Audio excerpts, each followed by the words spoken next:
ठीक है, तो संसाधन और विकास। मंतसा बेटा इधर देखो, हमको देखो, वो आपको रिकॉर्डिंग मिल जाएगा यूट्यूब पर, आराम से देखिएगा।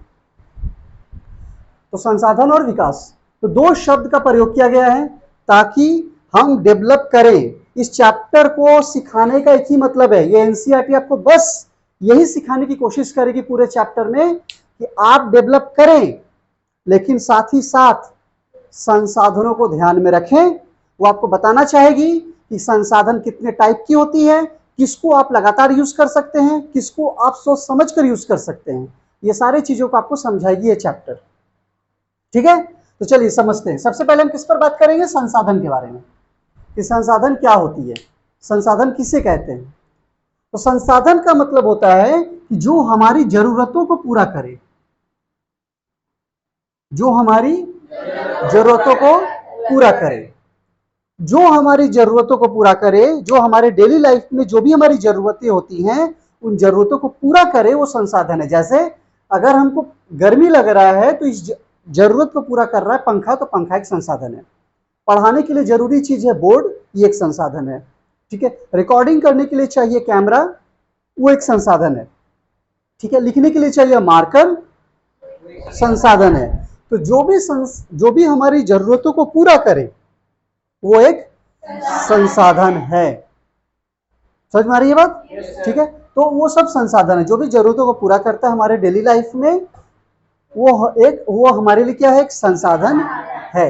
अब रहा बात कि अगर संसाधन है, लेकिन ऐसा तो नहीं है कि अगर हमारी जरूरतें, तो जरूरतों को पूरा करने के लिए बस हमको जरूरत है और हम गए और अपनी जरूरतों को पूरा कर लिए, ऐसा नहीं है। संसाधन के कुछ कंडीशंस अप्लाई है, कुछ शर्तें लागू हैं। कुछ क्या है? शर्तें लागू हैं। पहला शर्त क्या है? पहला शर्त यह है कि संसाधन जो हो वो टेक्निकली, पहला संसाधन क्या है? Technically, TECH, technically. सबसे पहले क्या होना चाहिए कि वो जो है टेक्निकली अवेलेबल होना चाहिए। टेक्निकली अवेलेबल का मतलब जिसको हम तकनीकी सुविधा के जरिए हम उसको निकाल सकते हैं, यूज कर सकते हैं। तकनीकी सुविधा से हम उसको क्या कर सकते हैं? निकाल सकते हैं या यूज कर सकते हैं। इसको समझिए, जैसे मान लो धरती के नीचे कोयला है, संसाधन तो है। कोयला से हमको मालूम है ना कि ऊर्जा मिलेगा, एनर्जी मिलेगा, इतना तो हमको पता चल गया कि संसाधन तो नीचे में है, लेकिन उस संसाधन को निकालने के लिए मेरे पास मशीन नहीं है। अब बताओ वो संसाधन मेरे किसी काम का है? नहीं। तो इसीलिए कह रहे हैं कि संसाधन, तभी हम उसको संसाधन बोलेंगे जब वो क्या है? टेक्निकली अवेलेबल हो। मतलब तकनीकी, उस संसाधन को यूज करने के लिए जो तकनीकी सुविधाएं चाहिए वो सुविधाएं हमारे पास मौजूद हो। ठीक है, इसको कहते हैं तकनीकी सुविधाएं। तकनीकी सुविधाएं, क्योंकि अगर तकनीकी सुविधाएं नहीं होगी तो उन संसाधनों को कैसे आप यूज करेंगे? तो फिर वह, अगर हम संसाधनों का यूज नहीं करेंगे तो फिर हमारी जरूरतें कैसे पूरी होंगी? संभव ही नहीं है। दूसरी बात, पहली शर्त तो ये हो गई कि तकनीकी सुविधाएं होनी चाहिए। दूसरी शर्त है इकोनॉमिकली। दूसरी है इकोनॉमिकली। इकोनॉमिक का मतलब आर्थिक। आर्थिक, मान लीजिए कि जो हमारा धरती है उसके नीचे में क्या है? कोल है, संसाधन है, हमारे पास मशीन भी है। ठीक है, अब अगर हम उस कोयले को बाहर निकालते हैं तो जितना पैसा हमको कोयले को बाहर निकालने में लगा उससे ज्यादा पैसा लग रहा है उसको यूज करने में। तो फिर हम क्यों निकालेंगे? समझो क्या हम बोलना चाह रहे हैं। मान लो कोयला को हम निकालने में हमको लगा 5 रुपया, कोयले को निकालने में हमको कितना खर्चा लगा? और जब उसका हम यूज कर रहे हैं तो खर्चा लग रहा है 10 रुपया। तो इससे क्या हो गया? ये एक नुकसान वाला बात है। होना क्या चाहिए कि कोयले को निकालने में लगे 5 रुपए और जब हम उसको निकालें और उसको बेचें तो हमको मिलने चाहिए 10 रुपए। इससे क्या होगा? फायदा, प्रॉफिट, है ना। तो वो क्या होना चाहिए, इकोनॉमिकली भी ध्यान रखना पड़ेगा कि हम जिस संसाधन का यूज कर रहे हैं कहीं वो हमको नुकसान तो नहीं पहुंचा रहा है, वो हमको घाटे में तो लेके नहीं जा रहा है। ठीक है, तो संसाधन वो होना चाहिए। और तीसरा हो गया सांस्कृतिक। अब ये सांस्कृतिक क्या चीज है, सांस्कृतिक ये हो गया आर्थिक। तो सांस्कृतिक क्या चीज है, सांस्कृतिक का मतलब कि मान लीजिए कि जिस जमीन के नीचे कोयला है उसी जमीन के ऊपर में एक मंदिर बना हुआ है। अब उस कोयले को निकालने के लिए क्या करना पड़ेगा, मंदिर को तोड़ना पड़ेगा, जो कि किसी न किसी के मन में ठेस पहुंचेगा।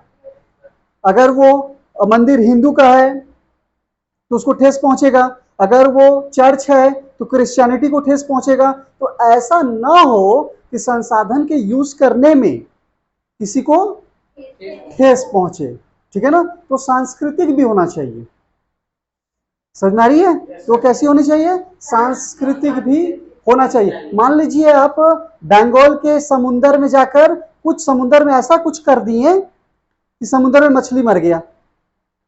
अब बंगाल का मेन खाना है मछली भात, उसे कल्चर में है, कोई गेस्ट जाता है तो मछली मिलता है खाने में। तो आप कहीं ना कहीं क्या किए, उसके कल्चर पर क्या किए, प्रभाव डाल दिए। तो ऐसा नहीं होना चाहिए। तो संसाधन का मतलब होता है हमारी जरूरतों को पूरा करे, लेकिन जरूरतों को पूरा करते समय आपको इन 3 बातों का ध्यान रखना होगा। एक, कि तकनीकी सुविधाएं उपलब्ध हो। दूसरी, आर्थिक स्थिति देख लें आप कि ऐसा ना हो कि संसाधन का यूज करते समय आपकी आर्थिक स्थिति खराब हो जाए। और तीसरी, आप कल्चरल मतलब संस्कृति को भी ध्यान में रखना होगा। समझ में आ रही है बातें, कोई डाउट है इसमें, नहीं है? चलो इसको पहले लिखो।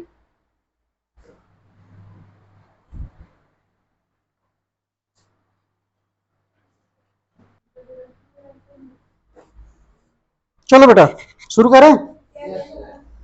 अब रहा बात, एक समझ लेते हैं नेचुरल रिसोर्सेज क्या होता है। Natural resources, natural resources, natural resources, natural resources का मतलब प्राकृतिक संसाधन। प्राकृतिक 2 टाइप के होते हैं प्राकृतिक संसाधन, एक होता है नवीकरणीय और एक होता है अनवीकरणीय। 2 होता है, ठीक है। रिन्यूएबल एक क्या होता है, और एक होता है नॉन रिन्यूएबल। ठीक है, शॉर्ट में लिख दे रहे, समझ जाना। ठीक है, तो रिन्यूएबल नवीकरणीय और नॉन रिन्यूएबल, ये आपको क्यों समझाना चाह रहे हैं एनसीईआरटी, आप समझो, इसलिए मत समझिए कि एग्जाम में आएगा, इसलिए समझिए कि आपका पूरा जीवन में ये काम आने वाला है। क्योंकि आपको ये समझना बहुत जरूरी है कि किस संसाधन का हमको यूज करना है और किसको नहीं करना है, और करना है तो सोच समझ के करना है। एक कैटेगरी है रिन्यूएबल, मतलब कि वैसे संसाधन जिसको हम बार बार यूज कर सकते हैं, जिसको हम बार बार यूज कर सकते हैं, मतलब वो संसाधन अपने आप को खुद तैयार कर लेता है आपके लिए। जैसे सूरज की किरणें, ऐसा तो नहीं है कि आज आप दिन भर रोशनी का इस्तेमाल किया, सूरज की किरणों का इस्तेमाल किया और कल आपको सूरज का किरण नहीं मिलेगा, मिलेगा ना, भरपूर मात्रा में मिलेगा, मिलेगा, कोई दिक्कत नहीं वाली बात है। ठीक है, तो वो क्या हो गया, नवीकरणीय। वाइंड, पवन, एक एक करके बात करते हैं। जैसे एक हो गया सूरज की किरणें, है ना, जिससे हम लोग बनते हैं सौर ऊर्जा, सोलर एनर्जी से आता है। एक हो गया वाइंड, पवन, आज हवाएं चल रही है तो क्या कल नहीं चलेगी, चलेगी ना, निश्चिंत रह सकते हैं आप। तो खूब मन भर के धूम धड़ाके से आप यूज कर सकते हैं हवा का। तो वैसे ये सब संसाधन है जो आपके लिए भरपूर मात्रा में है, आप आराम से इसका यूज करो, कोई दिक्कत नहीं है। लेकिन वो संसाधन जिसको एक बार आप यूज कर लेंगे तो दोबारा रिपीट नहीं होगा, वो संसाधन वो आ जाता किसमें, नॉन रिन्यूएबल में।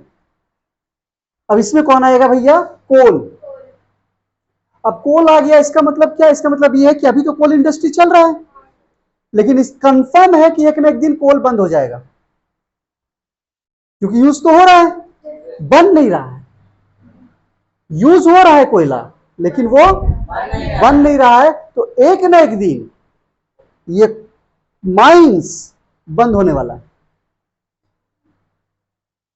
अब वो कौन दिन आएगा नहीं मालूम, हो सकता है 100 साल, हो सकता है 150 साल, लेकिन वो एक दिन बंद होगा, ये कंफर्म है। इसका मतलब क्या? इसका मतलब ये कि भैया कोल का यूज सोच समझ कर करें। कोल का यूज इसीलिए तो गैस लाया गया है कि आप एलपीजी गैस का इस्तेमाल करें, कोल का यूज कम करें। ये बहुत समझदारी वाली बात है, इसीलिए लाया गया है ताकि कोल का यूज कम हो और आने वाला जनरेशन भी कोल को देख पाए। नहीं तो पता चलेगा कि आने वाला जनरेशन कोल के बारे में सिर्फ पढ़ रहा है, उसको मालूम ही नहीं है, देखा ही नहीं है वो। तो आने वाला जनरेशन भी कोल को देख पाए, कोल का यूज कर पाए। इसके लिए बहुत जरूरी है कि हम कोल का यूज बहुत सोच समझ कर करें। उससे भी ज्यादा इंपॉर्टेंट पेट्रोल। पेट्रोल, अब देख पेट्रोल किसमें, कौन से कैटेगरी में आ गया? नॉन रिन्यूएबल में, अनवीकरणीय में। और जब पेट्रोल अनवीकरणीय में आया, इसका मतलब क्या हुआ कि हम एक बार अगर पेट्रोल का यूज कर ले तो दोबारा नहीं बन रहा है। और जब दोबारा नहीं बन रहा है, इसका मतलब क्या? इसका मतलब यह कि एनसीईआरटी आपको समझाना चाह रही है कि आप पेट्रोल का यूज सोच समझ कर करें, एक दिन खत्म हो जाएगा और आने वाला जनरेशन इसका यूज नहीं कर पाएगा। इसको हम कैसे कर सकते हैं? बहुत समझदारी वाली बात है बेटा, सिर्फ पढ़ करके एग्जाम में लिख करके 5 नंबर ले आना, this is not a point. NCERT भी वो नहीं चाहता है कि आप ऐसा करें। एनसीईआरटी बिल्कुल नहीं चाहता है कि आप ऐसा करें। ये बहुत जरूरी चीज है। साल दर साल, ईयर बाय ईयर लोग इसको पढ़ते हैं लेकिन समझते बहुत कम है। अब इसको आप कैसे कर सकते हैं? अगर आपको सिर्फ 2 किलोमीटर जाना है, आपको 3 किलोमीटर जाना है, आपको 1 किलोमीटर जाना है, आप साइकिल का यूज करें। आप गाड़ी का इस्तेमाल मत कीजिए। आप गाड़ी का इस्तेमाल बिल्कुल मत कीजिए जो गाड़ी पेट्रोल से चल रही हो। आप 2 किलोमीटर चल रहे हैं, गाड़ी से चल रहे, बेवकूफी वाली बात।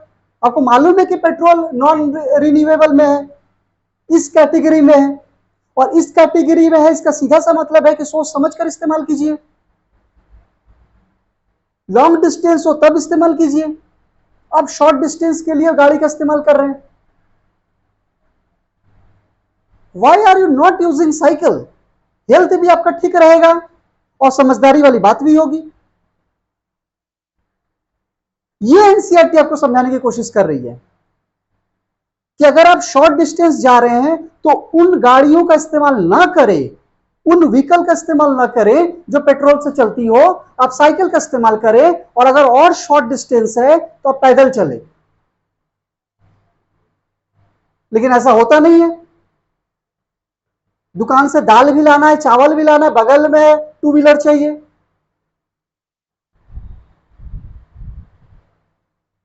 ये प्रॉब्लम है। तब एनसीईआरटी कितना समझाएगी? घर घर आके तो नहीं समझाएगी ना। और आप बच्चे हैं नहीं, बच्चे रहते तो ये एनसीईआरटी इतना समझाती ही नहीं।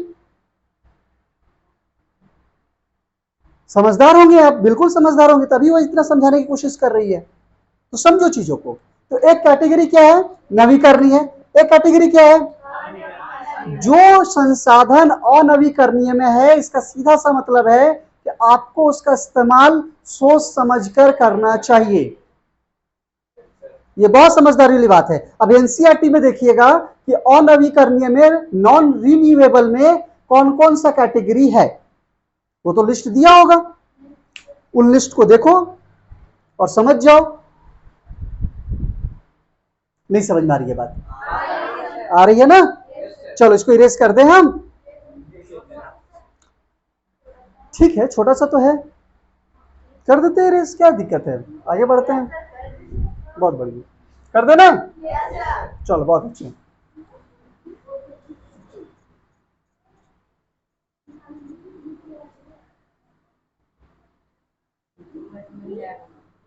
हाँ हाँ, स्क्रीन पे तो है ही।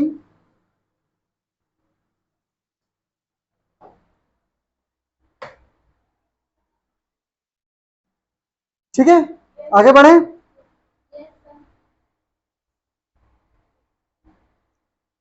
अब देखो बेटा, टाइप्स ऑफ रिसोर्सेज। अब अगला टॉपिक है हमारा क्या? Types of resources. Types of resources, संसाधनों के प्रकार। अब थोड़ा समझते हैं संसाधन कितने टाइप के होते हैं जो हमारी जरूरतों को पूरा करते हैं, तो टाइप को समझते हैं।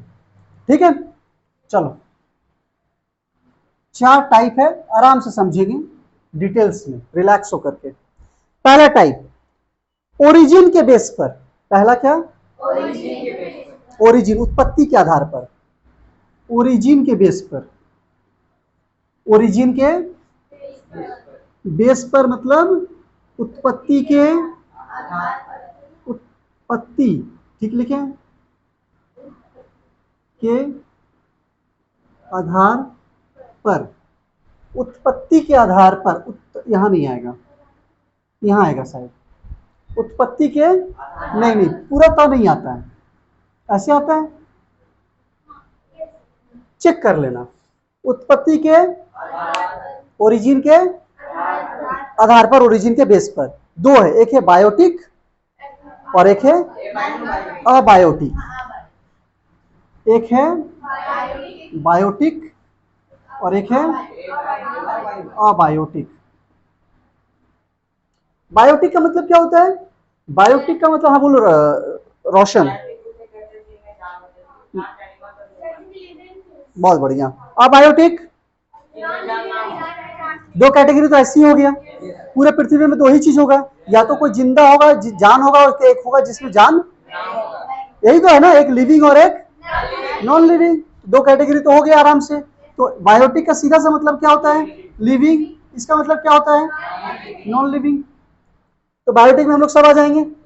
हम लोग भी एक रिसोर्सेज हो गए, है ना, जिसको बोलते हैं ह्यूमन रिसोर्सेज, मानव संसाधन।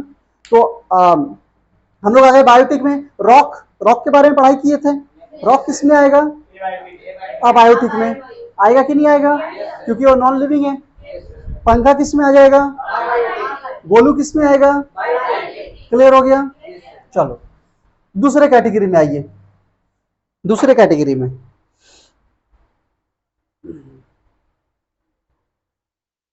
एग्जॉस्टिबिलिटी के बेस पर। दूसरा क्या है? एग्जॉस्टिबिलिटी के बेस पर दूसरा कैटेगरी है एग्जॉस्टिबिलिटी। ये आप एनसीईआरटी बुक में देख करके लिख लीजिएगा। एग्जॉस्टिबिलिटी जिसका मतलब होता है कि संसाधन कितना जल्दी खत्म हो रहा है, खत्म होने के आधार पर।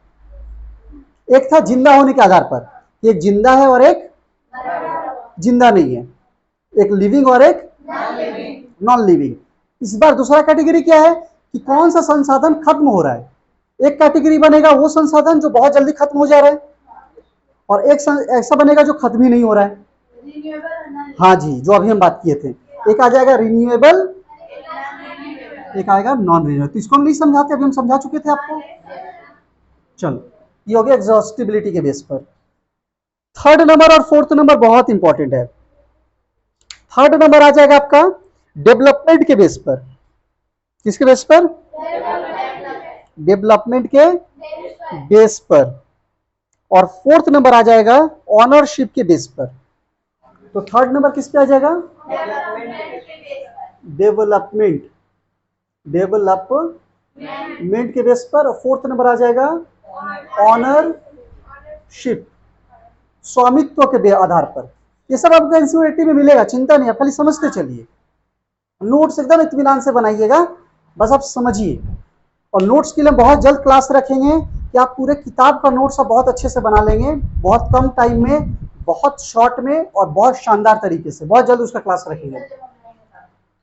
आप कब रहेंगे, कब जाएंगे, हमको डेट चाहिए ना। डेवलपमेंट और ऑनरशिप,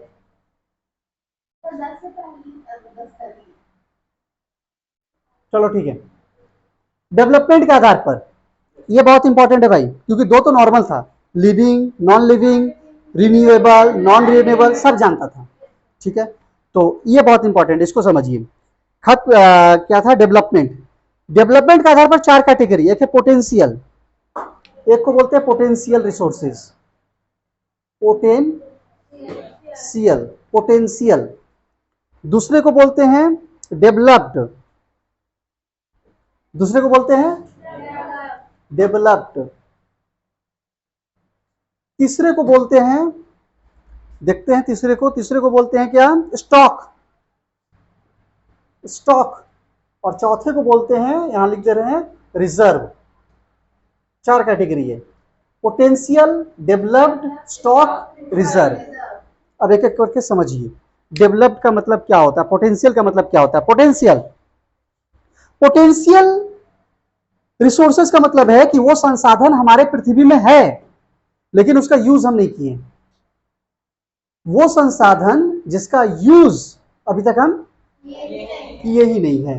पोटेंशियल का मतलब हो गया भैया उसका यूज किए ही नहीं है। सवाल यह भी उठता है कि क्यों नहीं कर रहे हैं हम यूज, सरकार क्यों नहीं ध्यान दे रही है। जैसे गुजरात के एरिया में, एनसीईआरटी में पढ़िएगा आपको जरूर मिलेगा, गुजरात वाले एरिया में, गुजरात में हवाएं बहुत अच्छी चलती हैं, मतलब बहुत तेज चलती हैं, हवाएं बहुत अच्छी चलती हैं। तो जब हवाएं अच्छी चलती हैं तो फिर पवन ऊर्जा का इस्तेमाल होना चाहिए। वो पवन ऊर्जा देखे ना, ऐसे करके बना हुआ रहता है और डंडी बना हुआ रहता है इस टाइप का, और हवा के कारण वो घूमता है। इससे कुछ सर्च, हाँ देखे, ठीक है। तो ये जो है पवन ऊर्जा जिससे रिलीज होता है, निकलता है, पवन ऊर्जा जिससे बनाया जा सकता है, ये इसको घुमाने के लिए कम से कम 15 से 20 किलोमीटर प्रति घंटे की स्पीड से हवाएं चलनी चाहिए, शर्त है ये। 15 से 20 किलोमीटर प्रति घंटे की स्पीड से हवाएं, और ये हवाएं गुजरात में ठीक ठाक चलती हैं। इसका मतलब ये हुआ कि गुजरात में ऊर्जा, एनर्जी, पवन ऊर्जा का यूज किया जा सकता है लेकिन नहीं हो रहा है, नहीं हो रहा है। क्यों नहीं हो रहा है, सवाल ये उठता है ना। सरकार को इस पर ध्यान देना चाहिए। तो वैसे एनर्जी को हम क्या बोलते हैं? पोटेंशियल एनर्जी, जिसका हम यूज ही नहीं कर पा रहे हैं, यूज कर ही नहीं रहे हैं, जबकि वो है, मौजूद है, लेकिन फिर भी हम वो यूज नहीं कर रहे हैं। ठीक है। दूसरा क्या आ जाएगा? डेवलप। डेवलप का मतलब होता है कि हम उसका यूज कर रहे हैं, हम उसका यूज, सीधा सीधा बात करेंगे, हम उसका यूज कर रहे हैं। यूज नहीं कर पा रहे हैं, ये नहीं कर रहे हैं, क्या हो जाएगा? पोटेंशियल। यूज कर रहे हैं, डेवलप्ड। ठीक है। जिस भी संसाधन का हम यूज कर रहे हैं उस संसाधन को हम बोलेंगे कौन सा? Developed resources. तीसरे नंबर पर आइए। तीसरे नंबर पर क्या है? स्टॉक। तीसरे नंबर पर क्या है? स्टॉक। और चौथे नंबर पर क्या है? रिजर्व। स्टॉक, स्टॉक बोलने का मतलब है, परी नींद आ रहा है आपको? हाँ हाँ हाँ हाँ हाँ हाँ। क्यों नींद आ रहा है? सोए नहीं दोपहर में? ओहो, स्कूल वाला भी कितना क्या कर देता है, नहीं उसको समझ में नहीं आ रहा है कि परी दोपहर में सोती है कि टाइम बदल दें। चलो ठीक है, तो काम करते हैं, ये रिकॉर्डिंग को भेज देंगे। यहां तक आपको समझ में आया? कोई डाउट है इसमें? चलो इसको लिखना है, मिटा दें हम। अरे कुछ नहीं है, थोड़ा सा है बस, समझ लीजिए, एनसीईआरटी से लिख लेना।